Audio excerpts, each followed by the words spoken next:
الحمدللہ وکفا والصلاة والسلام علی عبادہ الذین اصطفیٰ اعوذ باللہ من الشیطان الرجیم بسم اللہ الرحمن الرحیم ان الذین قالوا ربنا اللہ ثم استقاموا تتنزل علیہم الملائکۃ الا تخافوا ولا تحزنوا وابشروا بالجنۃ التی کنتم توعدون۔ صدق اللہ العلی العظیم۔ مولانا سید ابو الاعلیٰ مودودی رحمۃ اللہ علیہ، جن کا نام پوری 20ویں صدی کے اوپر چھایا رہا اور آج تک ہر جگہ اس کی گونج ہے، جن کے خیالات اور جن کی رہنمائی نے پوری دنیا کو متاثر کیا، کسی خاص ملک کو نہیں بلکہ پوری دنیا کو متاثر کیا، عوام کو بھی متاثر کیا،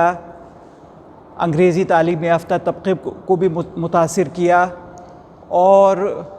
بڑے بڑے جو علماء تھے اور بڑے بڑے جو اسلامی قائد تھے ان کو متاثر کیا۔ اور ایک بہت ہی غیر معمولی اور ثمر آور، فروٹفل اور بہت طاقتور تنظیم کی بنیاد ڈالی، جس کو جماعت اسلامی کے نام سے جانا جاتا ہے۔ اور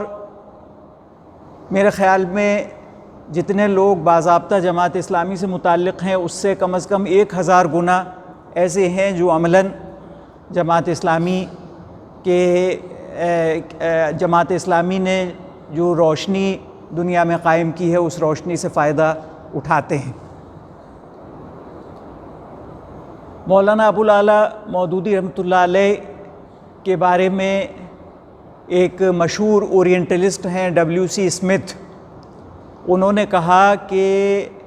عصری دور میں، جدید دور میں اسلام کے سب سے زیادہ سسٹمیٹک تھنکر مولانا مودودی تھے۔ مولانا مودودی اس دور کے سب سے زیادہ سسٹمیٹک تھنکر تھے۔ سسٹم کا مطلب یہ کہ حقیقت کے ہر پہلو سے خطاب کرنا اور حقیقت کے ہر پہلو میں ایک ہی اصول کی بنیاد پر خطاب کرنا، ایک ہی اصول کو حقیقت کے تمام پہلوؤں پر جاری و ساری کرنا، یہ سسٹمیٹک کا ایک عام فہم مفہوم ہے۔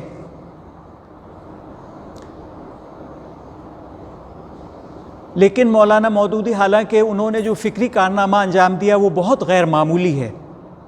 اور اس کے اثرات دنیا کے اوپر بہت زبردست ہیں اور جاری ہیں، لیکن وہ صرف مفکر نہیں تھے۔ حقیقت یہ ہے کہ اگر آدمی صرف مفکر ہو تو اس کی فکر اور اس کے خیالات کا اتنا اثر ہوتا بھی نہیں ہے۔ وہ صرف مفکر نہیں تھے بلکہ وہ صاحب عمل تھے۔ وہ صرف گفتار کے غازی نہیں تھے بلکہ کردار کے غازی بھی تھے، صاحب عمل تھے، اور انہوں نے عمل کے صرف ان پہلوؤں کی پیروی نہیں کی جس سے لوگ خوش ہوتے ہیں، بلکہ عمل کے ان پہلوؤں کی پیروی بھی کی جس سے لوگوں کی ایک قابل لحاظ تعداد ناراض ہوتی ہے، لیکن حق کا تقاضا ہوتا ہے کہ ان کی بھی پیروی کی جائے۔ اسلام کے بارے میں قرآن کریم میں آتا ہے کہ مومن وہ ہیں جو بلا خوف لومۃ لائم اسلام کے اوپر چلیں اور اللہ کی عبادت انجام دیں، کسی ملامت کرنے والے کی ملامت کی پرواہ کیے بغیر چلیں۔ تو ظاہر ہے کہ اسلام کے بعض پہلو ایسے ہیں جو ہر آدمی کو اچھے لگتے ہیں، اس پہ جب عمل درآمد کوئی کرتا ہے تو تعریف ہوتی ہے، لیکن اسلام کے دوسرے پہلو ایسے ہیں جو نادانوں کو ناگوار ہوتے ہیں، اور اس پر جب کوئی چلتا ہے تو وہ اس کی مذمت کرتے ہیں، وہ ملامت کرتے ہیں۔ لیکن قرآن میں فرمایا گیا ہے کہ یہی ایمان کا امتحان ہے۔ ایمان وہ ہے جو صرف تعریف و ستائش والے کام نہ کرے، بلکہ اللہ نے اگر کہا ہے، اللہ کا اگر حکم ہے، اللہ کی عبادت کا اگر تقاضا ہے تو وہ کام بھی کرے جن کاموں کو نادان ناراض ہوتے ہیں۔ قرآن کریم میں ایک اصول پیش کیا گیا، لا یستوی الخبیث والطیب ولو اعجبک کثرت الخبیث، پاکی اور ناپاکی برابر نہیں ہو سکتے، حالانکہ ناپاکی کا بڑھ جانا اسے لوگوں کے لیے پرکششی کیوں نہ بنا دے۔ تو یہ ایک نفسیاتی حقیقت ہے جس کی طرف قرآن کریم میں اشارہ کیا گیا کہ انسان طبعی طور پر اپنے مزاج کی بنیاد پر ناپاک کو برا سمجھتا ہے، لیکن جب دنیا میں ناپاکی بڑھ جاتی ہے تو وہ برا سمجھنے کا احساس کمزور ہو جاتا ہے، اور جب ناپاکی اور زیادہ بڑھتی ہے اور زیادہ دن قائم رہتی ہے تو پھر وہ عام انسان کو جو اندرونی طور پہ کوئی گناہ گار یا برا انسان نہیں ہے اس کو بھی پرکشش لگنے لگتی ہے۔ وَلَوْ أَعْجَبَكَ کثرت الخبیث، حالانکہ خبیث کا، ناپاک کا بڑھ جانا اسے پرکشش ہی کیوں نہ بنا دے، لیکن ناپاک اور پاک برابر نہیں ہو سکتے۔ انسان کو ہمیشہ یہ دیکھنا چاہیے کہ دلیل سے کیا پاک ہے، دلیل سے کیا ناپاک ہے۔ جو جذباتی تاثرات ہوتے ہیں، جو ماحول کی فضاؤں میں جو ماحول کی فضائیں جو اشارے کرتی ہیں اس پر وہ، یا جو دنیاوی سطح کے اوپر جو کچھ ہو رہا ہے اس پر نگاہ نہ رکھے، بلکہ دلیل پر نگاہ رکھے، دلیل سے کیا پاک ہے، دلیل سے کیا ناپاک ہے۔ یہ انسان کا امتحان ہے اس دنیا کے اندر، اس زندگی کے اندر، کہ وہ دلیل کی بنیاد پر پاک اور ناپاک کا فیصلہ کرے۔ تو مولانا مودودی ایک ایسے مفکر ہی نہیں بلکہ ایک ایسے عامل بھی تھے جنہوں نے اسلام کے ان پہلوؤں پر بھی عمل کیا جن کی ستائش اور تعریف کی جاتی ہے، اور ان پہلوؤں پر بھی عمل کیا جن کی نادان لوگ اپنی نادانی میں مخالفت کرتے ہیں اور جس کو وہ برا جانتے ہیں۔ چنانچہ جب پاکستان کے اندر وہ چلے گئے ملک کے تقسیم ہونے کے بعد، اور وہاں پر جو ایک قادیانی فرقہ ہے جو اسلام سے خارج ہے، کیونکہ وہ حضور اکرم صلی اللہ علیہ وسلم کی ختم رسالت اور ختم نبوت کا قائل نہیں ہے، اس فرقے کو بڑے بڑے عہدے اور منصب وہاں حاصل ہو رہے تھے، اور ان کے ان منصبوں پہ فائز ہونے کے نتیجے میں اور ان کا یہ دعویٰ کرنے کے نتیجے میں کہ وہ مسلمان ہیں، جو ختم رسالت کا عقیدہ ہے، ختم رسالت کی جو حقیقت ہے کہ حضور اکرم صلی اللہ علیہ وسلم آخری رسول ہیں، آخری نبی ہیں، آپ کے بعد سے لے کے قیامت تک اب کسی نبی اور کسی رسول کو نہیں آنا، یہ انتہائی بنیادی سچائی، یہ بنیادی انتہائی حقیقت، اس پہ پردہ پڑ رہا تھا قادیانیوں کے یہ دعویٰ کرنے کے نتیجے میں کہ وہ مسلمان ہیں، اور بڑے بڑے عہدے اور مناصب انہیں ملک میں مل رہے تھے۔ مولانا مودودی وہ شخص تھے جو اس کے مقابلے میں کھڑے ہو گئے، اور انہوں نے اس تحریک کی تائید کی جو تحریک چل رہی تھی پہلے سے، کہ قادیانیوں کو غیر مسلم ڈکلیئر کیا جائے۔ تو ظاہر ہے کہ اس وقت قادیانیوں کے ہاتھ میں بڑا اقتدار تھا، انہوں نے اس طرح کے اپنے کام شروع کیے جس کے نتیجے میں اس وقت کی حکومت نے مولانا مودودی کو گرفتار کیا، سزائے موت سنائی اور پھانسی کی کال کوٹری میں پہنچا دیا، اور جو آخری رات جو پروٹوکول ہوتا ہے پھانسی والے مجرموں کا، اس کا ان کے اوپر عمل درآمد کیا گیا، یعنی ان کے پاجامے کے اندر سے کمر بند بھی نکال لیا گیا کہ کہیں یہ خوف سے خودکشی نہ کر لیں۔ تو ان سے ملنے جب لوگ گئے اور لوگوں نے کہا کہ ان کو موقع دیا گیا کچھ لوگوں کو ملنے کا، تو مولانا مودودی نے کہا کہ میرا چشمہ کچھ خراب ہو گیا ہے، اس کو ذرا سا ٹھیک کرواتے لائیے گا۔ تو لوگوں نے کہا کہ آپ کی تو کل آپ کو پھانسی پہ لٹکایا جائے گا، اور آپ جو ہے چشمے کی مرمت کی فکر کر رہے ہیں۔ تو انہوں نے کہا کہ پھانسی پہ لٹکانا انسانوں کے بس کی بات نہیں ہے، یہ اللہ کے ہاتھ میں ہے، اگر اللہ چاہے گا تو میں پھانسی پہ لٹکوں گا، اور اگر اللہ نہیں چاہے گا تو یہ لٹک جائیں گے، لیکن یہ مجھے پھانسی پہ نہیں لٹکا پائیں گے۔ یہ مولانا مودودی نے وہ رات وہاں اتنے اطمینان اور اللہ کے اوپر اتنے بھروسے کے ساتھ گزاری۔ تو وہ صرف ایک مفکر نہیں تھے بلکہ ایک عامل تھے، اور عامل اسلام کے ہر پہلو کے عامل تھے،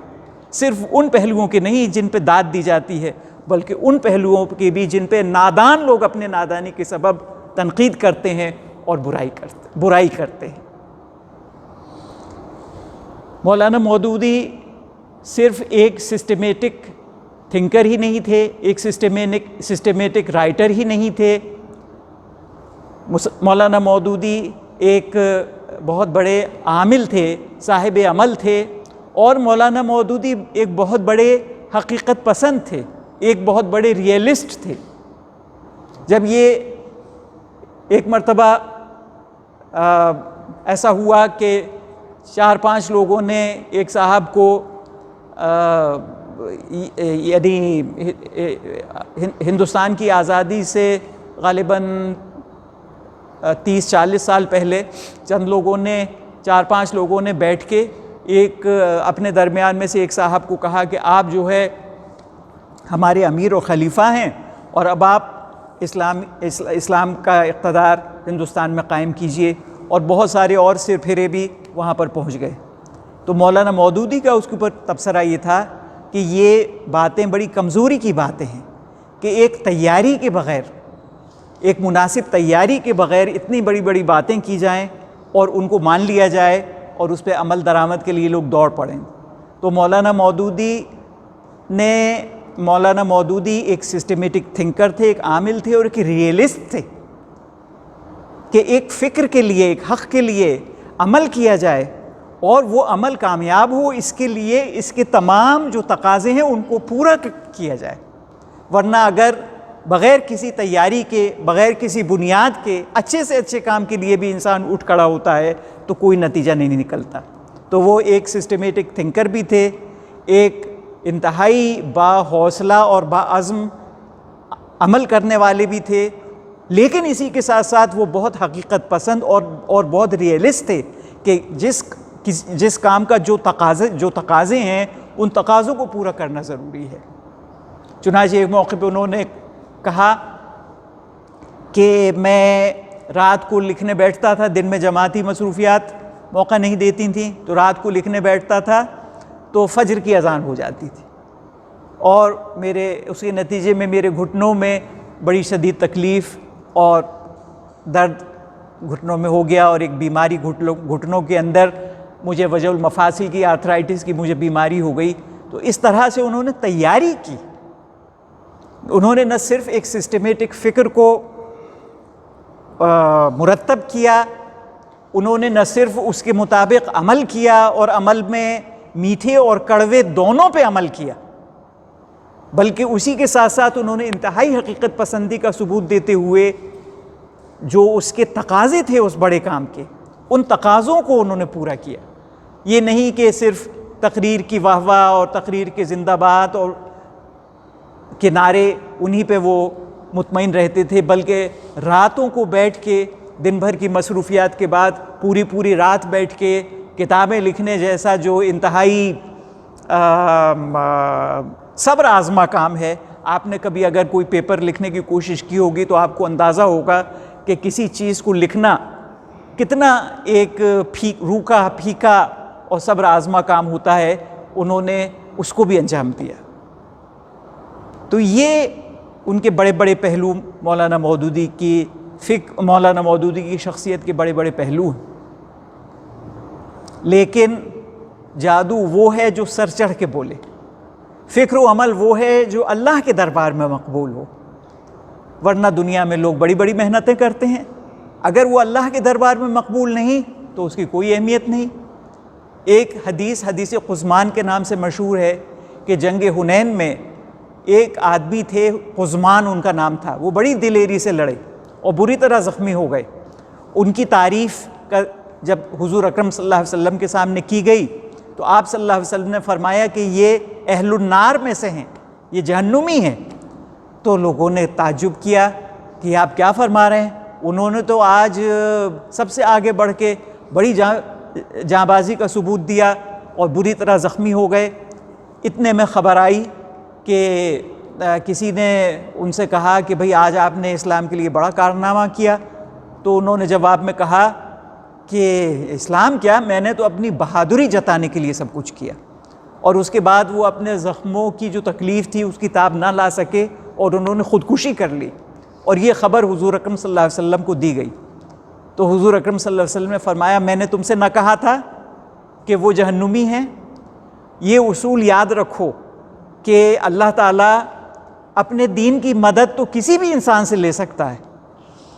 لیکن کامیاب وہ ہے جس کا عمل اللہ قبول فرمائے۔ تو کتنا بھی بڑا کسی کا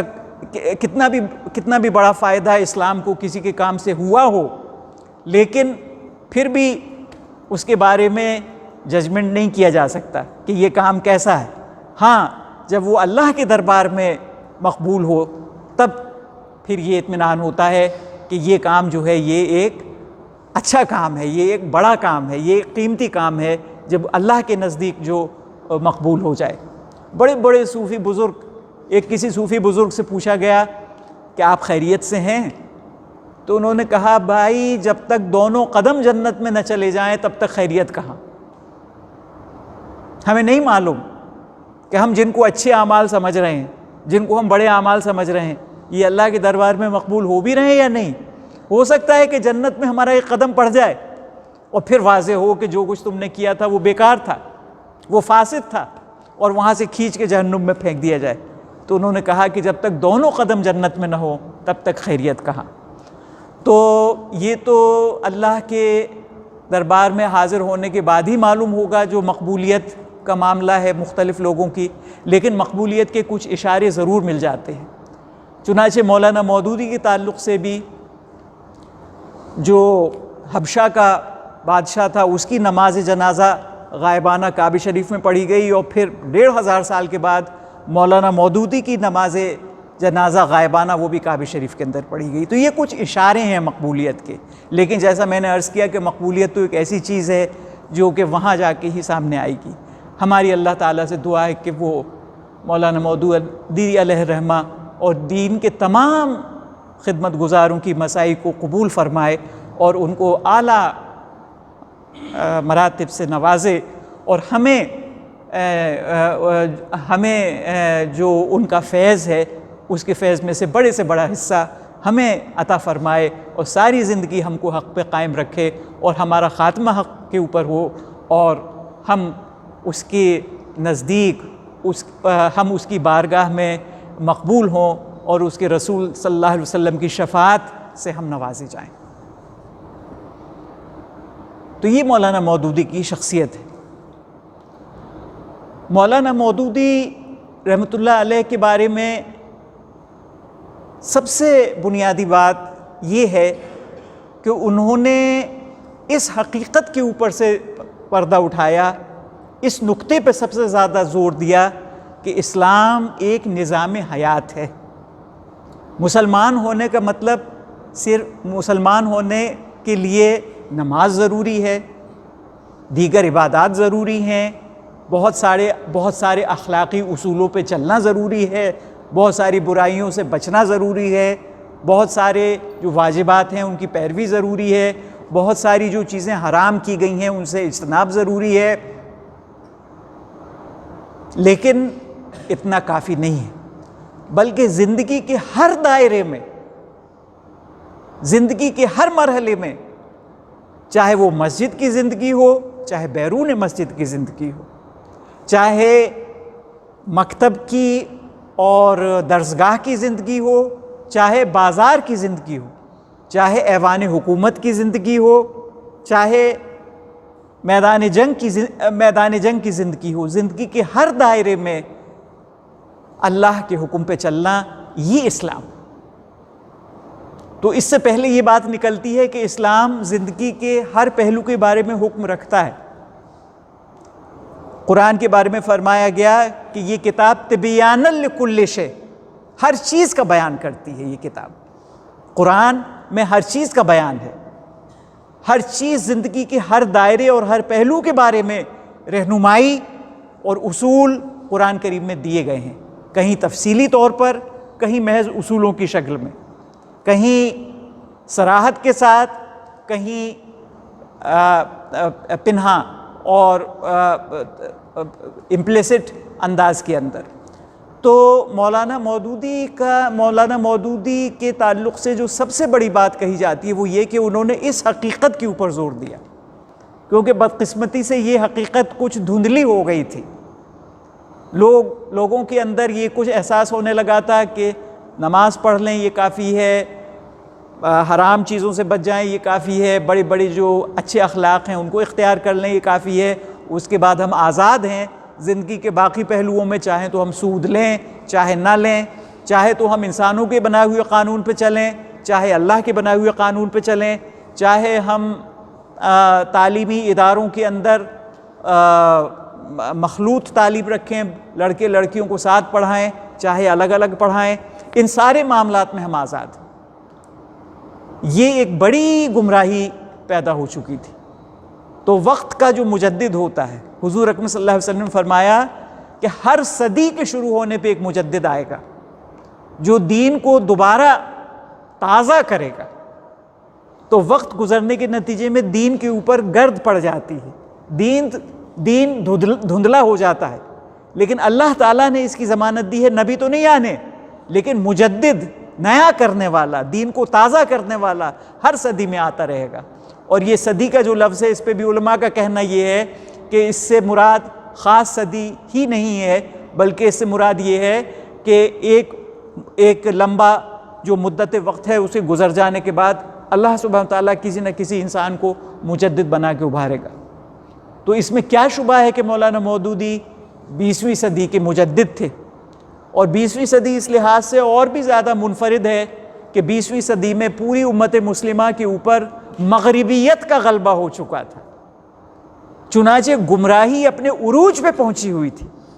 20ویں صدی کے اندر۔ اس لحاظ سے 20ویں صدی کا مجدد ہونا اور بھی قابل اعزاز بات ہے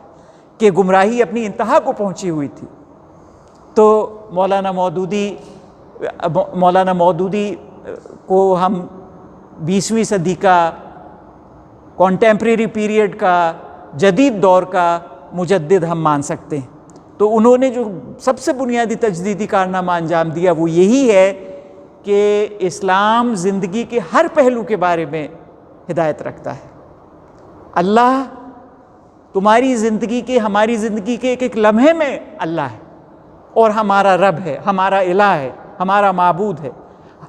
ایک حدیث شریف کے اندر آتا ہے، مفہوم یہ ہے کہ یہ دنیا اور اس کی زندگی ملعون ہے سوائے ذکر اللہ کے، یعنی زندگی کا صرف وہ لمحہ جس میں اللہ کی یاد انسان کے ذہن و قلب کے اندر بھی موجود ہو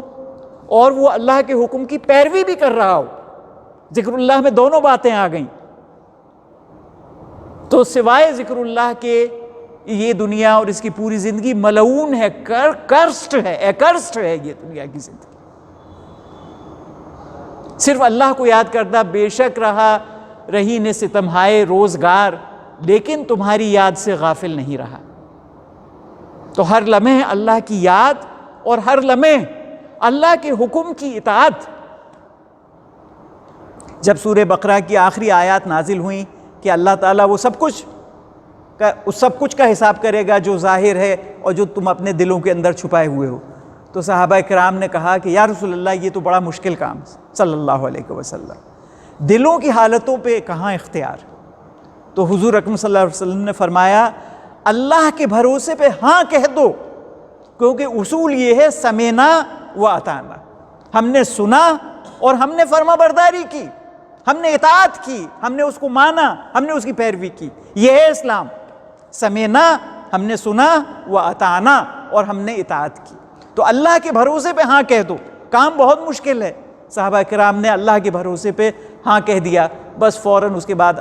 آیات نازل ہوئیں لا یکلف اللہ نفسا الا وسعہا،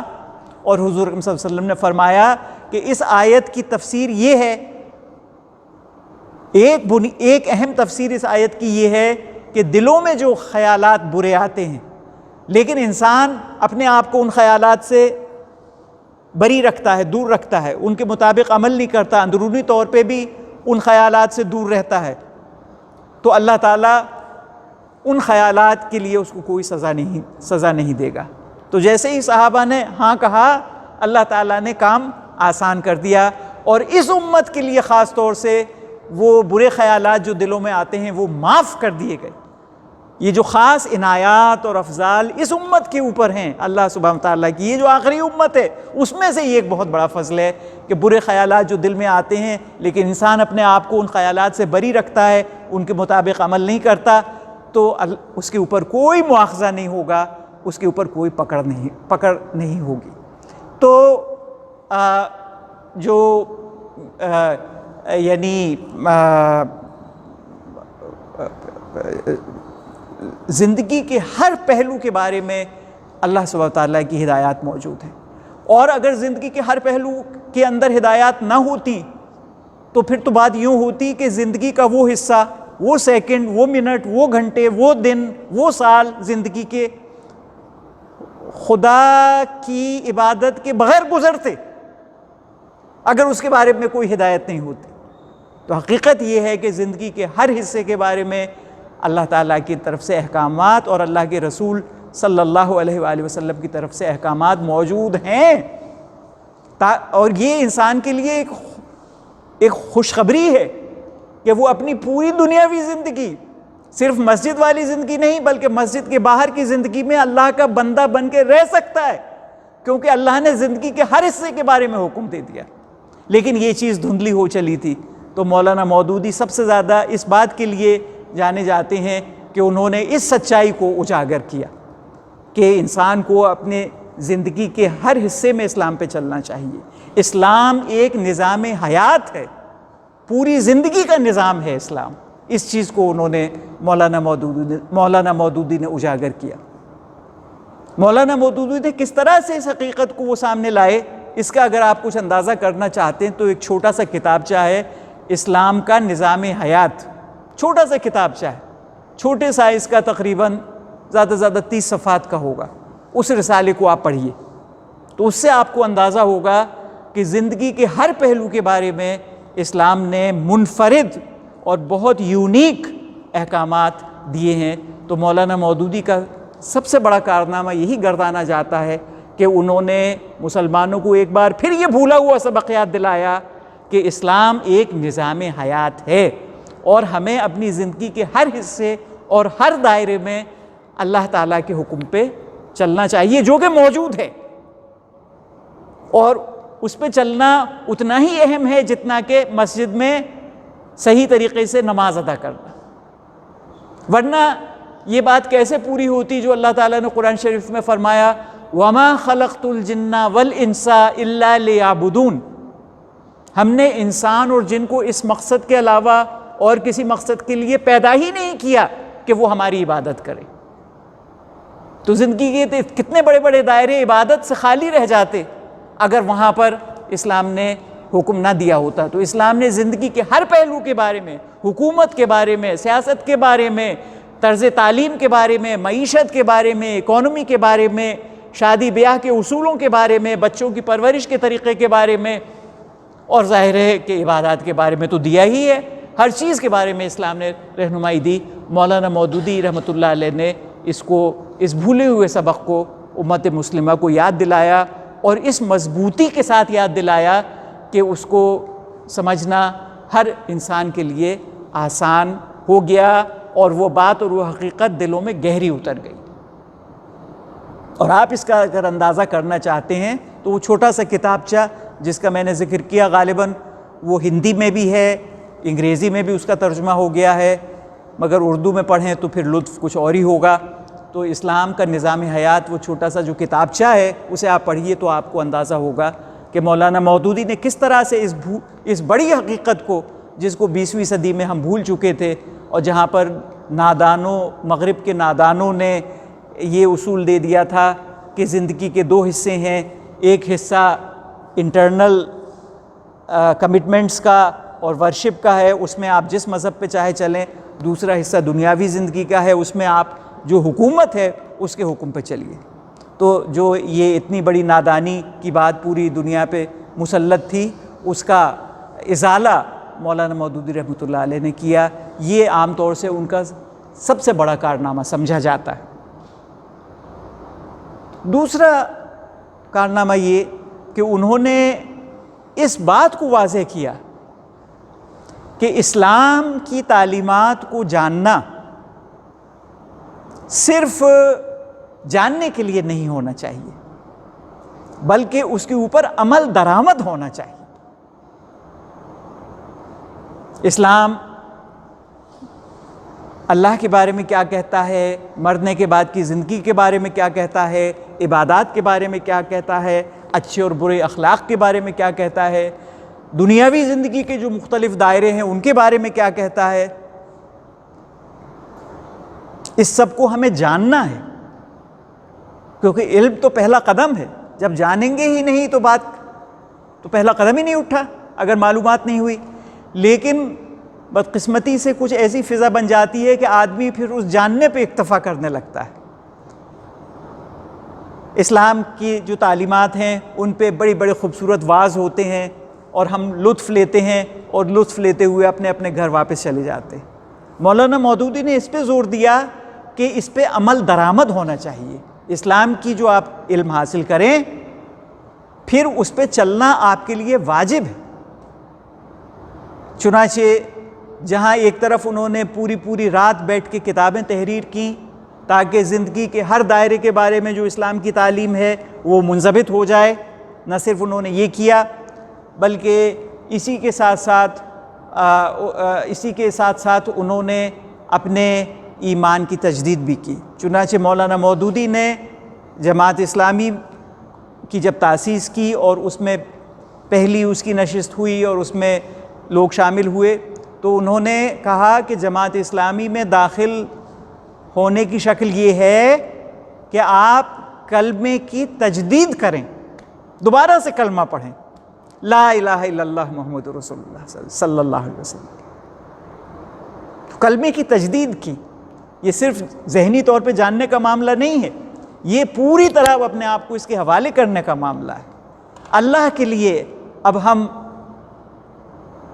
جان بھی اگر دینی پڑے گی تو جان بھی دیں گے، لیکن ہم ان تعلیمات کے اوپر ہم عمل کریں گے۔ اس کا مطلب یہ نہیں ہے کہ ان دوبارہ سے کلمہ پڑھیں،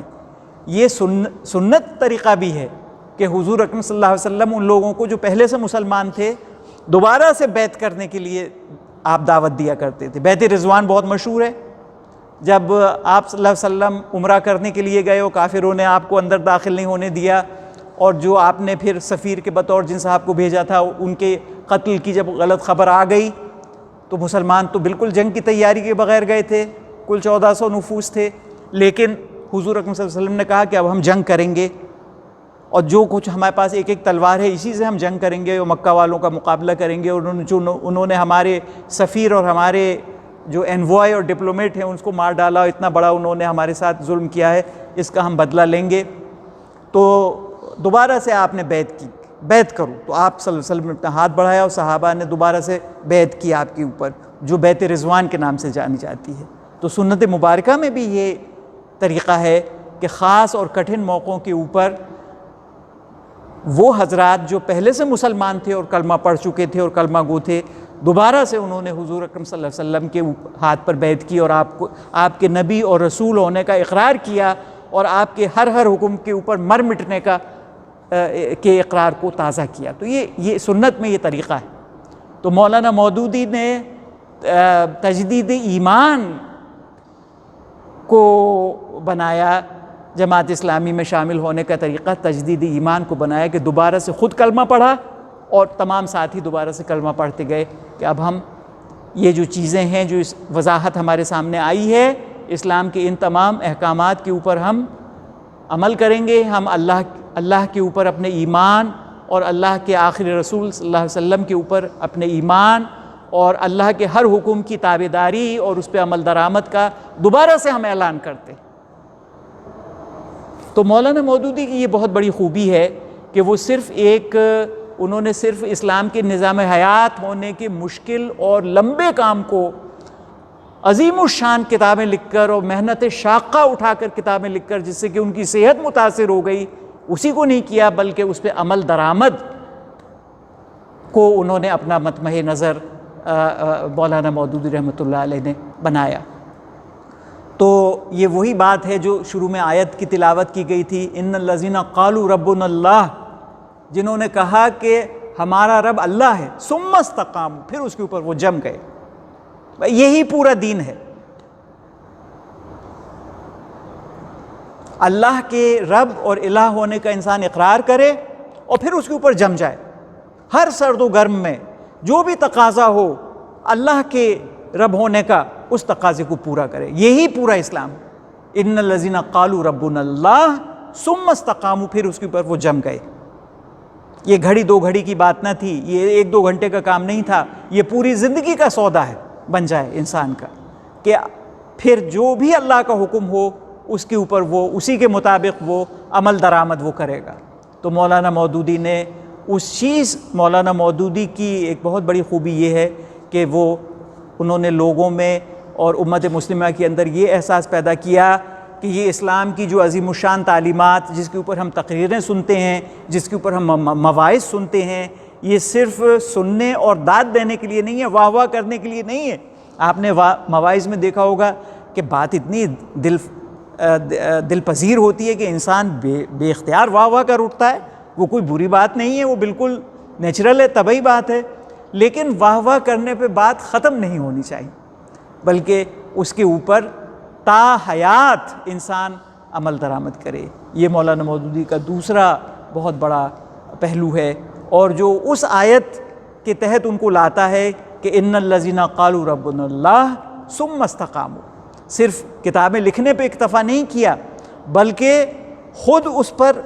ان کتابوں میں جو کچھ کہا گیا اس پہ عمل درآمد، اور جو ان کے ساتھی جو ان کے ساتھ آئے جنہوں نے ان کتابوں کو اور اس دعوت کو قبول کیا، ان کو بھی یہ تاکید کی کہ آپ کو اس کے مطابق ہر جگہ اور ہر موقع پر عمل کرنا ہے۔ تو یہ اسی آیت کے تحت پھر مولانا مودودی رحمۃ اللہ علیہ آ جاتے ہیں کہ ان الذین قالوا ربنا اللہ ثم استقاموا۔ یہ ان کی بڑی خصوصیت ہے، یہ بڑا زور انہوں نے دیا ہے کہ وہ اس پہ زور دیتے ہیں کہ اسلام کی تعلیمات صرف داد تحسین دینے کے لیے نہیں ہیں، بلکہ اسلام کی عظیم الشان تعلیمات جو یقیناً اتنی دل فریب ہیں کہ انسان بے اختیار داد تحسین اس کی دیتا ہے، لیکن صرف داد تحسین دینے کی چیز نہیں ہے یہ، بلکہ اس کی پھر اسی محبت اور اسی جوش کے ساتھ اس کے ایک ایک عملی تقاضے کو پورا کرنا یہ بھی ضروری ہے۔ اس نقطے کے اوپر انہوں نے بہت زور دیا۔ تو اسلام پوری زندگی کے لیے ہے، اسلام ایک نظام حیات ہے، اور اسلام کی جو عظیم الشان اور دل فریب تعلیمات ہیں،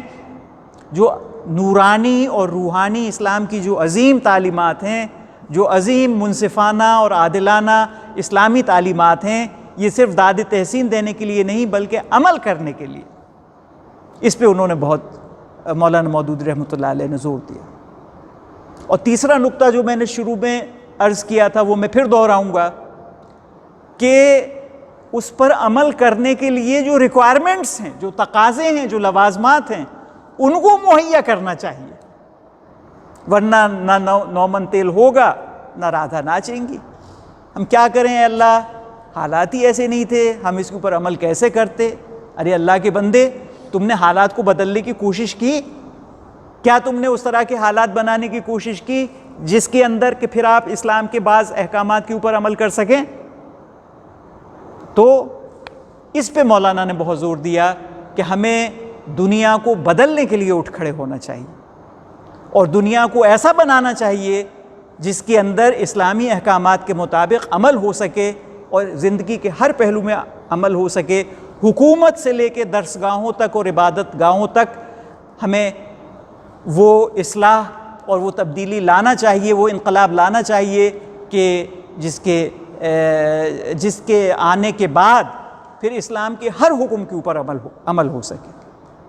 تو وہ ایک ریئلسٹ بھی تھے، وہ ریئلسٹ صرف نیگیٹو ریئلسٹ نہیں تھے کہ وہ لوگوں سے یہ کہتے کہ ارے آپ مناسب تیاری کے بغیر کام کر رہے ہیں، بلکہ وہ ایک پازیٹیو ریئلسٹ تھے کہ ہمیں عظیم کام کرنا ہے، اور وہ عظیم کام یہ تیاریاں چاہتا ہے، چنانچہ ہم حوصلے سے یہ تیاریاں بھی کریں گے۔ ان معنی میں ریئلسٹ تھے۔ بعض ریئلسٹ نیگیٹو ہوتے ہیں کہ وہ ہر آدمی کے جا کے کمزوری دکھا دیتے ہیں، ارے بھائی آپ اتنی بڑی بات کر رہے ہیں، آپ کے پاس یہ نہیں ہے، آپ کے پاس وہ نہیں ہے، آپ کے پاس وہ نہیں ہے۔ صرف ان معنی میں ریئلسٹ نہیں تھے وہ، بلکہ ان معنی میں ریئلسٹ تھے کہ کیونکہ اس کے لیے یہ چیز چاہیے اس لیے ہم کریں۔ ہمارے ایک بزرگ یہاں پر مولانا فضل اللہ صاحب، اللہ تعالیٰ ان کی مغفرت فرمائے، درجات بلند کرے، پہلے وہ جامعہ عثمانیہ میں دینیات میں تھے، پھر اس کے بعد علی گڑھ آ گئے تھے ریٹائرمنٹ کے بعد. تو ان کے متعلق کسی نے مجھے قصہ سنایا کہ ان کی صرف 2 صاحبزادیاں تھیں تو ان کے رشتے ہی نہیں آتے تھے. وہ بڑے پریشان ہوئے، حیدرآباد میں رہتے تھے. تو لوگوں نے ان سے کہا کہ حضرت یہاں پر ٹیچرز کو، پروفیسرز کو لوگ زیادہ اہمیت نہیں دیتے، اس لیے آپ کے یہاں رشتے نہیں آتے آپ کی بیٹیوں کے لیے. تو ان کا پھر کن کو اہمیت دیتے ہیں؟ تو انہوں نے کہا یہاں تاجروں کو اہمیت دیتے. تو انہوں نے فوراً ایک اچھے بازار کے اندر ایک دکان کرائے پہ لی، جوتوں کی اور چپلوں کی بڑی اچھی دکان کرائے پہ لی، اور اس کو شروع کیا اور وہاں پر تجارت شروع کی اور کامیابی حاصل کی. اور پھر چند سال میں رشتے بھی آ گئے، دونوں بیٹیوں کی شادی بھی ہو گئی. اور جیسے ہی شادی ہوئی انہوں نے ان دونوں دکانوں کو بند کر دیا، اور اس دکان کو انہوں نے بند کر دیا، اور دوبارہ سے اپنا وقت پورا اپنی جو توانائی تھی وہ انہوں نے علمی اور عبادتی کاموں کے اندر وقف کر دی. مولانا فضل اللہ صاحب تو اس نوعیت کے وہ ریئلسٹ تھے کہ ایک بڑے کام کو کرنے کے لیے جو ریکوائرمنٹس ہیں، جو پری ریکویزیٹس ہیں، ان کو حاصل کرنے کے لیے جٹ جائے انسان. یہ انہوں نے اہل اسلام کو اور امت مسلمہ کو اور انسانیت کو یہ پیغام دیا کہ جو بڑا کام ہے اس کام کے لیے جو پری ریکویزیٹس ہیں جو اس وقت موجود نہیں ہیں انہیں مہیا کرنے کے لیے آپ جٹ جائیے، اٹھ کھڑے ہوئیے. یہ پیغام مولانا مودودی رحمۃ اللہ علیہ نے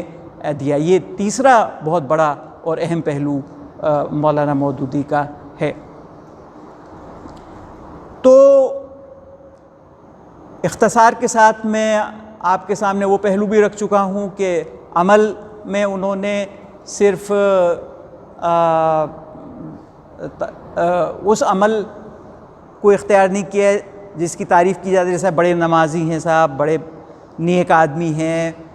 بڑے مہمان نواز ہیں، بڑے فلانے ہیں، بلکہ ان پہلوؤں پہ بھی کہ یہ قادیانی جو ہیں یہ اب چھائے ہوئے ہیں اور ان کا یہ انتہائی باطل عقیدہ ہے کہ مرزا غلام احمد قادیانی ایک رسول تھا. یہ ان کا بہت فاسد عقیدہ ہے. اس چیز سے جو عقیدے میں مسلمانوں کی اتنا بڑا بگاڑ پیدا ہو رہا تھا اس کے خلاف وہ تنہا کھڑے ہو گئے اور پھانسی کے کوٹری تک میں کال کوٹری میں پہنچا دیے گئے، اور اگلے دن ان کی پھانسی کا اعلان تھا اور پورا پروٹوکول ان پہ نافذ کر دیا گیا. یہ دوسری بات ہے کہ عوام الناس کا زبردست دباؤ دیکھ کر حکومت ڈر گئی اور اس نے پھانسی دینے سے ان کو اعتراض کیا اور مولانا مودودی آزاد کر دیے گئے، رہا کر دیے گئے. تو مولانا نے یہ بات میں پہلے ہی دہرا چکا ہوں کہ عمل کے اندر جو ایسے کام ہیں جن پہ نادان لوگ اپنی نادانی کی وجہ سے جن کو برا جانتے ہیں لیکن اسلام کا تقاضا یہ ہے کہ ان کو کیا جائے، ان کاموں کو بھی انجام دینا چاہیے.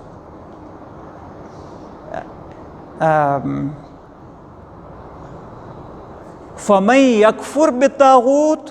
وَيُؤْمِن بِاللَّهِ فَقَدِ اسْتَمْسَكَ بِالْعُرْوَةِ الْوُثْقَىٰ لَا انفصام لَهَا. قرآن کریم کی مشہور آیت ہے. جس نے طاغوت کا انکار کیا، جو جھوٹے خدا بن بیٹھے ہیں، جو کفر کو مسلط کر رہے ہیں، وہ طاغوت، ان کو طاغوت کہا گیا قرآن شریف میں. فَمَن يَكْفُرْ بِالطَّاغُوتِ، جس نے طاغوت کا انکار کیا، وَيُؤْمِن بِاللَّهِ، اور اللہ کے اوپر ایمان لایا، فَقَدِ اسْتَمْسَكَ بِالْعُرْوَةِ الْوُثْقَىٰ، اس نے پھر ایسا مضبوط سہارا تھام لیا جس میں کبھی شگاف نہیں پڑتا. لَا انفصام لَهَا، اور انسان کی نجات متعین ہو جاتی ہے. تو یہ جو پہلو ہے طاغوت کے کفر کا، یہاں پر آپ غور کیجئے کہ قرآن کریم میں یہاں اس کو پہلی سیڑھی بنایا گیا. ایمان باللہ سے پہلے کفر بالطاغوت کا ذکر کیا گیا کہ ایمان باللہ کے کوئی معنی ہی نہیں ہے اگر طاغوت کا کفر نہ ہو. با مسلمہ اللہ اللہ، با برہمن رام رام، یہ بات چلنے والی نہیں ہے. ایمان وہی ہے جس ایمان کے ساتھ، بلکہ جس ایمان سے پہلے کفر کا کفر کیا جائے. وَمَن يَكْفُرْ بِالطَّاغُوتِ وَيُؤْمِن بِاللَّهِ، تو یہاں پر اللہ کے اوپر ایمان کا بعد میں ذکر کیا گیا اور اس کا پہلے ذکر کیا. یہ چیز قرآن شریف میں کئی جگہ آتی ہے. سورہ صافات میں آتا ہے وَالزَّاجِرَاتِ زَجْرًا وَالتَّالِيَاتِ طَلًا. یعنی فرشتے گھیرے ہوئے ہیں اللہ تعالیٰ کے تخت کو اور عرش کو، اور وہ سخت سرزنش کر رہے ہیں، شیاطین کو آگے نہیں بڑھنے دے رہے۔ وَالتَّالِيَاتِ ذِكْرًا، اور اللہ جو کچھ حکم دے رہا ہے اس حکم کو یاد کر کے دنیا میں نافذ کرنے کے لیے جا رہے ہیں۔ تو وہاں بھی جو پازیٹیو چیز ہے وَالتَّالِيَاتِ ذِكْرًا، اس کو زاجرات زجرن کے بعد اس کا ذکر کیا گیا۔ پہلے وہ شیاطین کو دھتکار رہے ہیں تاکہ وہ بارگاہ ایزدی کو ناپاک نہ کر سکیں وہاں پہنچ کر، اور پھر اس کے بعد کہا گیا وَالتَّالِيَاتِ ذِكْرًا۔ تو مولانا مودودی رحمۃ اللہ علیہ نے عمل کا یہ جو پہلو ہے کہ طاغوت کا کفر کیا جائے، یہ ضروری ہے، یہ بہت اہم ہے، اس کے بغیر ایمان کے کوئی معنی نہیں ہے، اس کے اوپر بھی مولانا مودودی نے خود عمل درآمد کر کے دکھایا، اور جان کی بازی کھیل کر اس پہ عمل کر کے مولانا مودودی نے اس کو دکھایا۔ تو اب ہم آتے ہیں اس دور میں۔ یہ دور ایک لحاظ سے کفر اور جہالت اور برائی کے بہت بڑھ جانے کا دور ہے۔ ایک نقطہ اور ہے جو میں اختصار کے ساتھ عرض کر دوں، جو مولانا مودودی کا کارنامہ ہے کہ انہوں نے کفر بالطاغوت کے ضمن میں جو مغربی فکر ہے اور جو مغرب ہے اس کی انہوں نے بالکل نفی کی۔ ان کا ایک چھوٹا سا کتابچہ ہے اسلام اور جاہلیت، تو اس میں انہوں نے انسانی تاریخ کے اندر جاہلیت کی، یعنی اسلام کی جو ضد ہے اس کو جاہلیت کہا جاتا ہے، آپ جانتے ہیں اس بات کو۔ تو دنیا میں جو بڑی بڑی جاہلیتیں رہیں اس کا ذکر کیا، جاہلیت راہبانہ، جاہلیت مشرکانہ، اور پھر انہوں نے کہا یہ جو جدید مغرب ہے یہ جاہلیت خالصہ ہے، it is pure ignorance and complete ignorance, کیونکہ یہ مادہ پرستی ہے، اس میں نہ رہبانیت ہے نہ شرک ہے، اس میں مادہ پرستی ہے، اس میں یہ دعویٰ ہے کہ مادے کے علاوہ کچھ موجود ہی نہیں، نعوذ باللہ، نہ خدا ہے، نہ انسان کی روح ہے، نہ ہمیشہ کی زندگی ہے، کچھ نہیں ہے، نہ اعلیٰ قدریں ہیں، بس دنیاوی فائدے سب کچھ ہیں۔ تو یہ جو ہے مغربی فکر، یہ جاہلیت خالصہ ہے۔ تو مولانا مودودی رحمۃ اللہ علیہ نے یہ جو پہلو ہے، جو اس دور کی اتنا بڑا جو طاغوت ہے، اس دور کا جو اتنا بڑا گمراہی کو پھیلانے والا ہے مغرب، اس کی انہوں نے پرزور نفی کی، اور صرف پرزور ہی نہیں بلکہ مدلل نفی کی۔ چنانچہ ان کا ایک اور کتابچہ ہے اخلاقیات کے بارے میں، بدقسمتی سے اس کا عنوان مجھے اس وقت یاد نہیں آ رہا، وہ چھوٹا سا کتابچہ ہے، اس میں انہوں نے لکھا ہے، یہ بات بتائی ہے کہ اگر اللہ کے اوپر انسان کو یقین نہیں ہے اور مرنے کے بعد کی زندگی کے اوپر اس کو یقین نہیں ہے تو وہ اعلیٰ اخلاق کے اوپر فائز ہی نہیں ہو سکتا۔ اعلیٰ اخلاق کا تصور نہیں ملے گا جب تک انسان اللہ کو نہ مانے۔ اگر انسان صرف بایولوجیکل مین کو سب کچھ سمجھتا ہے تو اعلیٰ اخلاق کہاں سے آئیں گے؟ اعلیٰ اخلاق کا تعلق ہماری بایولوجیکل نیڈ سے نہیں ہے، اعلیٰ اخلاق کا تعلق تو ہمارے اندر جو روح ہے اور اس کی جو نسبت ہے اللہ تعالیٰ سے، اس سے اعلیٰ اخلاق کا تعلق۔ تو اعلیٰ اخلاق کا جسٹیفیکیشن کہاں سے آئے گا اگر ہمیں اللہ پہ یقین نہیں ہوگا، اگر ہم اللہ کو نہیں مانیں گے؟ اور اعلیٰ اخلاق پہ کیونکہ عمل درآمد مشکل ہے تو اس پہ چلنے کا موٹیویشن ہمارے اندر نہیں ہوگا جب تک کہ ہمارے سامنے یہ حقیقت نہ ہو کہ ہمیں اپنے ہر عمل کی ایک دن ہمیں جواب دینا ہے کھڑے ہو کے، اور اس کے نتیجے میں انعام یا سزا کا ہمیں مستحق ہونا ہے۔ تو دلائل بھی دیے انہوں نے، صرف یہی نہیں کہ اس کی نفی کر دی، اسے جاہلیت خالصہ بھی کہہ دیا۔ حالانکہ سچی بات یہ ہے کہ جو سلیم الطبع ہوتا ہے، جس کے دل میں نور ہوتا ہے، اس کے لیے ایسے جملے راہ کھول دینے والے ہوتے ہیں کہ مغرب جاہلیت خالصہ ہے، یہ فریز کایا پلٹ کر دے گا اس انسان کی جو اندر سے مضبوط ہے، جو اندر سے جس کے دل میں اللہ نے نور رکھا ہے، اس کے لیے تو یہ جملہ ہی کافی ہے۔ لیکن مولانا مودودی نے تفصیلی دلائل دیے، میں نے آپ کے سامنے بات رکھی کہ اللہ کو مانے بغیر اعلیٰ اخلاق ممکن نہیں، اور آخرت کو مانے بغیر اعلیٰ اخلاق کی پیروی ممکن نہیں۔ تو اس طرح سے انہوں نے پورا جو مغرب کا طلسم ہے اس کو وہ توڑا انہوں نے، مولانا مودودی رحمۃ اللہ علیہ نے۔ تو اب ہم اس دور میں آتے ہیں، یہ دور بہت برا دور ہے۔ اس دور میں جو مغربی گمراہی ہے وہ اپنے عروج کو پہنچ چکی ہے، لیکن یہ دور اگر آپ غور کریں، اور بہت زیادہ غور کی بھی ضرورت نہیں ہے، اس لحاظ سے ایک اچھا دور بھی ہے کہ مغرب کی گمراہی اور مغرب کی بے بضاعتی اب اللہ تعالیٰ نے پوری طرح سامنے کر دی۔ سب سے پہلے جو جسے اکانومک ریسیشن کہا جاتا ہے وہ ہوا، غالباً 2008 سے، جو اکانومکس کے لوگ ہوں گے وہ مجھے بتائیں گے، غالباً 2008 سے ایک اکانومک ریسیشن پورا دنیا میں شروع ہوا جو آج تک اوور کم نہیں کیا جا سکتا۔ اس کے بعد دوسرے مسائل آئے، پھر اس کے بعد اب یہ کورونا آ گیا، کلائمیٹ چینجز آ گئے، اس کے نتیجے میں جو جنگلوں میں آگیں لگ رہی ہیں، جو سیلاب آ رہے ہیں، جو جرمنی جیسے ترقی یافتہ شہر میں لوگ ڈوب ڈوب کے مر رہے ہیں، یہ ساری جو کلائمیٹ چینج کی جو پرابلم ہے وہ پوری سامنے آ گئی۔ کلائمیٹ چینج کس نے پیدا کیا؟ ایکسٹریمسٹک ویسٹرن سائنس نے کلائمیٹ چینج پیدا کیا۔ کورونا وائرس کے آگے وہ سائنس جس کی بنیاد پہ مغرب کا انسان اپنے آپ کو خدا سمجھنے لگا تھا، وہ سائنس فیل ہو گیا کورونا کے آگے، اور پھر بنیادی چیزوں کی طرف رجوع کرنا پڑا، ڈسٹینسنگ، صفائی ستھرائی، جو بیسک ہائیجین ہے اسی پہ چلنا پڑا۔ جو سائنس تھا وہ کہیں بھی کام نہیں آیا، وہ کوئی بڑا کام وہ نہیں کر رہا۔ تو اس طرح سے اگر یہ آپ ایک پوری تفصیلی چیزیں دیکھیں، جو اکانومک ریسیشن ہے، پھر کلائمیٹ چینج ہے، پھر ایکولوجیکل ڈیزاسٹرز ہیں، پھر اس کے بعد یہ جو اب کورونا پینڈیمک ہے، اور پھر یہ جو ان کے انٹرنیشنل پالیسی کے فیلیئرز ہیں ویسٹرن پاورز کے اور رشیا کے، ان سب کے اوپر میرے پاس وقت نہیں ہے کہ میں یہ پوری تفصیل آپ کو دوں۔ تو یہ مغرب کی جو بے بضاعتی ہے، جو بودا پن ہے مغرب کا، وہ پوری طرح سے سامنے آ گیا ہے۔ تو یہ وہ دور ہے، یہ ناداں گر گئے سجدے میں جب وقت قیام آیا، تو یہ وہ دور ہے جو کہ اسلام پہ جمنے کا دور ہے۔ اسلام کے اوپر جمنا اصل ہے، ذہنی لحاظ سے بھی، قلبی لحاظ سے بھی، عملی لحاظ سے بھی۔ انسان اسلام کے اوپر جم جائے۔ جب انگریزوں نے تسلط ہندوستان پہ حاصل کیا اور دہلی سے لے کے میرٹھ تک ہر پیڑ کے اوپر مسلمانوں کی لاشیں لٹکی ہوئی تھیں جنہیں پھانسی دی گئی تھی، اتنا ظلم و ستم کیا گیا 1857 میں، اس وقت ایک عالم نے ایک بچے کو شاگرد بنا کے دیوبند میں چٹائی کے اوپر بٹھایا کہ ہم یہی کر سکتے ہیں، اس کو انہوں نے کیا، اور پھر دیکھیے کہ کیسی اللہ تعالیٰ نے اس کے اندر برکت رکھی۔ اور 20ویں صدی کے ختم ہوتے ہوتے دیوبندی انداز کے جو مدرسے تھے وہ مدراس تک، اور ادھر چاٹگام اور رنگون تک، اور ادھر کابل تک، اور سب جگہ وہ پھیل گئے پورے کے پورے۔ اور اس نے علامہ اقبال نے کہا کہ اگر دارالعلوم دیوبند نہ ہوتا تو مسلمانوں کی 800 سالہ حکومت کے نتیجے میں صرف تاج محل باقی رہ جاتا، دین اور مسلم سوسائٹی ختم ہو جاتی اگر دارالعلوم دیوبند نہ ہوتا۔ یہ قول علامہ اقبال کا ہے۔ تو یہ جو چیز ہے کہ جمنا اسلام پہ ضروری ہے۔ آپ چاہے اکیلے ہوں، آپ کے سامنے آپ کا شاگرد اکیلا ہو، آپ چٹائی پہ بیٹھے ہوئے ہوں،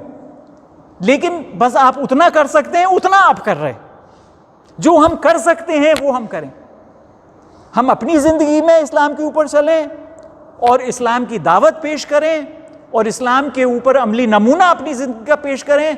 دیکھیے اسی سے دنیا کے اندر انقلاب آئے گا۔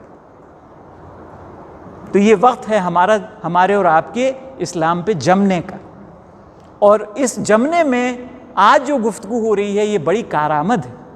اس جمنے میں ہم مولانا مودودی سے مدد لے سکتے ہیں، مولانا مودودی کے کردار، مولانا مودودی کی شخصیت، مولانا مودودی کا کارنامہ، مولانا مودودی کی ہدایات، ان سے ہم واقفیت حاصل کریں اور اس کے مطابق ہم عمل کریں۔ تو یہ ایک بڑا وسیلہ ہوگا۔ ظاہر ہے کہ اصل بنیاد تو اس کی قرآن و سنت ہے، لیکن یہ ایک بڑا وسیلہ ہوگا۔ اتنا ایک اللہ کا عظیم بندہ جو اتنا بڑا کام کر گیا، ان کو اگر ہم یاد کرتے ہیں، گاہے گاہے باز خاں این قصہ پاری نارا، ان گزرے ہوئے قصوں کو کبھی کبھی دوہرا لینا چاہیے۔ تو یہ مولانا مودودی کا جو قصہ ہے جو آج دہرایا جا رہا ہے یہاں پر، یہ ایک اہم وسیلہ ہو سکتا ہے ہمارے اور آپ کے بیدار ہونے کا، ہمارے اور آپ کے اسلام کو سمجھنے کا اور اسلام پہ جمنے کا۔ لیکن اس میں میں 2 چیزیں صرف شرط کے طور پہ مزید پیش کروں گا اپنی طرف سے۔ پہلی چیز تو یہ کہ، بلکہ 3 چیزیں۔ پہلی چیز تو یہ کہ للہ فی اللہ یہ کام ہونا چاہیے، ورنہ قزمان کی طرح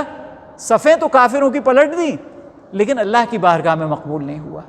جو حدیث قزمان آپ کے سامنے پیش کی گئی. تو یہ کام للہ فی اللہ ہونا چاہیے. قولوا لا الہ الا اللہ تفلحوا، اللہ کے لیے ہونا چاہیے. وما خلقت الجن والانس الا لیعبدون. ہمیں یہ یاد کرنا چاہیے کہ ہم تو اس کام کے علاوہ اور کسی کام کے لیے بنائے ہی نہیں گئے کہ ہم اللہ کی عبادت کریں. تو ایک نقطہ تو میں یہ پیش کروں گا کہ للہ فی اللہ. مولانا مودودی اس فائدہ اٹھائیے، لیکن اس کے ساتھ یہ کہ للہ فی اللہ ہو یہ پورا کام. دوسری چیز یہ کہ جو مسلمان ہیں اور مسلمانوں کے ساتھ ساتھ جو غیر مسلم بھی ہیں، جو آپ کے آڈینس ہیں، جو آپ کے مخاطبین ہیں، جن کے سامنے آپ بات پیش کریں گے، کبھی کھل کے کبھی خاموشی کے ساتھ. کبھی آدمی خاموشی سے بھی دعوت دیتا ہے. اب پھر لمبا ہو جائے گا، اس کی مثالیں میں کر دوں گا، میرے پاس وقت نہیں ہے. تو تمام مسلمانوں کے لیے اور تمام انسانوں کے لیے ہمارے دل میں محبت ہونی چاہیے، نفرت نہیں، محبت ہونی چاہیے. ان کو اگر ہم سختی بھی کریں، محبت میں کریں، جس طرح سے کہ ایک باپ اپنے بچے کے اوپر سختی کرتا ہے اس کی اصلاح کے لیے، اس کے پیچھے محبت ہوتی. چنانچہ سورہ توبہ کی آخری آیات میں کہا گیا لقد جاءکم رسول من انفسکم عزیز علیہ عنتم حریص علیکم بالمؤمنین رؤوف الرحیم. تمہارے پاس تمہارے اندر سے ہی ایک رسول آ گئے جن کو تمہارا چھوٹے سے چھوٹا نقصان دنیاوی ہو یا اخروی وہ شاخ گزرتا ہے، اور جو تمہارے چھوٹے سے چھوٹے فائدے کے لیے، جو چاہے دنیاوی ہو چاہے اخروی ہو، چھوٹے سے چھوٹے فائدے کے حریص ہیں، حریصون علیکم. اور ہمارے مفسرین کی بڑی تعداد یہ کہتی ہے کہ یہاں مراد مسلمان نہیں بلکہ سارے انسان ہیں. سارے انسانوں کے تعلق سے یہ بات کہی جا رہی ہے کہ اے انسانوں، تمہارے اندر سے تمہاری اندر سے تمہاری ہی نفس سے ہم نے ایک رسول بھیج دیا جن کو تمہارا چھوٹے سے چھوٹا نقصان بھی ناگوار ہے، دنیاوی ہو یا اخروی، اور تمہارا چھوٹے سے چھوٹا فائدہ اس کے یہ حریص ہیں، اس کی حرص رکھتے ہیں. تو حضور اکرم صلی اللہ علیہ وسلم کے جہاد کے پیچھے بھی وہ حرص تھی کہ سارے انسانوں کو فائدے مل جائیں. تو یہ دوسرا نقطہ کہ تمام مسلمانوں کی اور سارے انسانوں کی محبت بنیادی طور پر ہمارے اندر ہو، اور ہم جو بھی گفتگو کریں چاہے سختی بھی کریں اگر اس کا مرحلہ آ جائے. حالانکہ شروع میں سختی نہیں کرنی چاہیے، شروع میں نرمی سے بات کرنی چاہیے تاکہ غلط فہمی نہ ہو مد مقابل کو. چنانچہ موسیٰ علیہ السلام سے کہا کہ جب آپ فرعون کے پاس جائیں تو نرمی سے نرم قول پیش کیجئے گا تاکہ شروع میں ہی وہ نہ بھڑک جائیں پورے کے پورے. یہ دوسرا نقطہ ہے، سب کے لیے محبت ہو، محبت کے جذبے کے تحت آپ ان کو دعوت پیش کریں اسلام کی.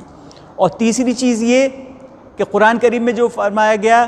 کہ قُلْ يَا أَهْلَ الْكِتَابِ تَعَالُوا إِلَىٰ كَلِمَةٍ سَوَاءٍ بَيْنَنَا وَبَيْنَكُمْ أَلَّا نَعْبُدَ إِلَّا اللَّهَ. آپ کہیے کہ اے اہل کتاب،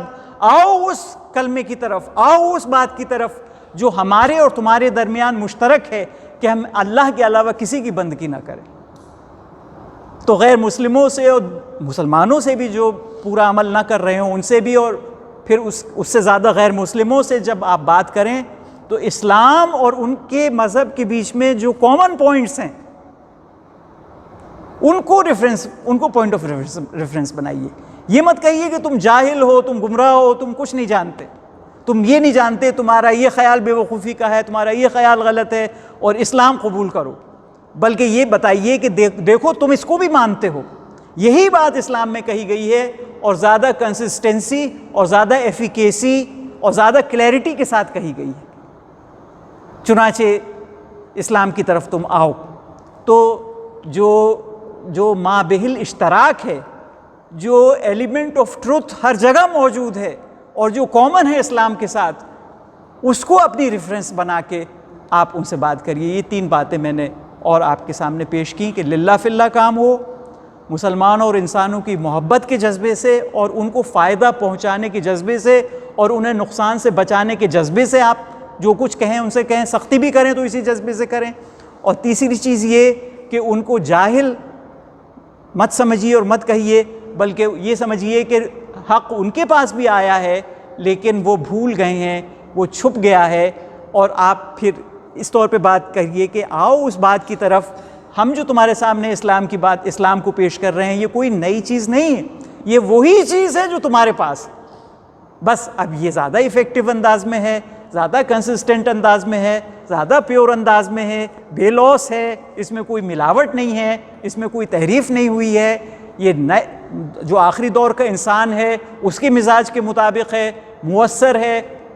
ایک بڑے اسکالر نے کہا کہ جس طرح سے کہ سرکنڈے کی کشتیوں میں ناروے کے لوگ امریکہ پہنچ گئے تھے، آج بھی پہنچ سکتے ہیں ان پرنسپل،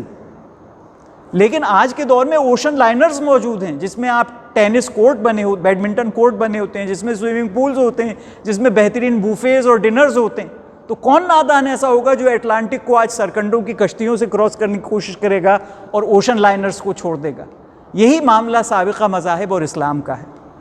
چیز وہ بھی پہنچانے والی ہے منزل تک جو سابقہ مذاہب ہیں، لیکن ان کے اندر خدشات ہیں، ان کے اندر مشکلات ہیں، اور اسلام یقینی طور پر اور بسہولت حق تک اور اللہ تک اور اس کی رضا تک اور جنت تک اسلام پہنچانے والا ہے۔ تو اس طور پہ اسلام کو پیش کریے۔ یہ 3 چیزیں میں نے مزید اضافہ کیا۔ وآخر دعوانا ان الحمد للہ رب العالمین۔